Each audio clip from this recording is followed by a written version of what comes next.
Media వాళ్ళకి thank you so much అండి.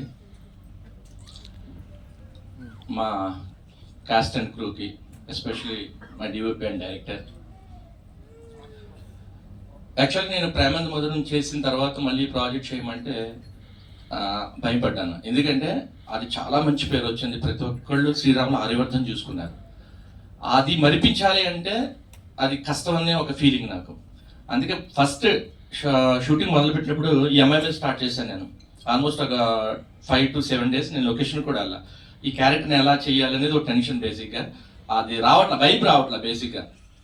సరే అని చెప్పి వెంకట్ నేను అనుకున్నాం ఒక సీన్ చేద్దామంటే, లేదు బాక్సింగ్ రింగ్తో స్టార్ట్ చేద్దాం, దెన్ మనకు అక్కడ తెలుస్తుంది క్యారెక్టరైజేషన్ అని చెప్పి కాంప్రమైజ్ కాకుండా చిన్న చిన్న సీన్లు చేయాల్సి ఉన్నా వదిలేసి స్టార్ట్ ఫ్రమ్ రింగ్ అనమాట.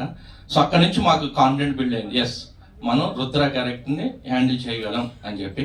So thank you so much Venkat. తను ఎంత ఎఫర్ట్ పెట్టాడు అనేది మీరు స్క్రీన్లో చూస్తే తెలిసిపోతుంది. వన్ మోర్ థింగ్, తను మూవీ చేస్తున్నాడు నా కోసం.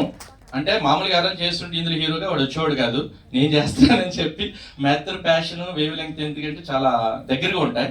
అందుకని వాడు లేదన్నా నువ్వు చేస్తే నేను వచ్చి డైరెక్ట్ చేస్తానని చెప్పి వాడు గ్యాప్ తీసుకుని మరి